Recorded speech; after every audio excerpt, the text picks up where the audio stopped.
Already அந்த ஃபாரஸ்ட்டுக்குள்ளே ஒரு மூதாதையரால் ஒரு ஃபேமிலி கொண்டு போகப்பட்டு அவரோட பொண்ணு, அவரோட பேத்தி, அந்த ஃபேமிலியை ரன் பண்ண ஒரு கார்டியனு, அதே மாதிரி அந்த ஃபேமிலிக்கு ப்ரேயர் பண்ணுறதுக்கு ஒரு பிரிஸ்ட்டு, இவங்கெல்லாம் அந்த காட்டுக்குள்ளே வாழ்கிறாங்க. சில ஒர்க்கர்ஸை அவங்களுக்கு வேலையாட்களாக வச்சுக்கிட்டு அவங்க ரன் பண்ணிகிட்டு இருக்கிறாங்க வாழ்க்கையை. இதுக்கிடையில் அந்த பேத்தி அடலசன்ட் ஏஜ் அட்டன் பண்ணுறா. அவள் அந்த ஃபாரஸ்ட்டை விட்டு வெளியில் போகணும் அப்படின்னு ஆசைப்படுறா. அது அந்த கார்டியனால் அப்பப்போ தடுக்கப்படுது. அதையும் மீறி ஒரு நாள் வெளியில் போகிறா. அப்போ ஒரு புதுவிதமான மனிதனை அவள் சந்திக்கிறாள். அவன் கிட்டத்தட்ட ஒரு ஏலியன் டைப்பில் தான் இருக்கிறான்.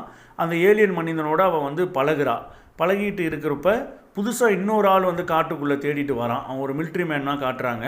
அவன் அந்த காட்டில் தனக்கு பங்கு வேணும் அப்படின்றதுக்காக சண்டை போடுறதுக்காக வரான். ஸோ இதுக்கப்புறம் கதை என்ன நடந்துச்சு அப்படிங்கிறது தான் இந்த படத்தோட மீதி கதை. இது நார்மலான ஒரு கன்வென்ஷனல் ஸ்கிரிப்ட் கிடையாது. இதை பேராகிராஃபிக்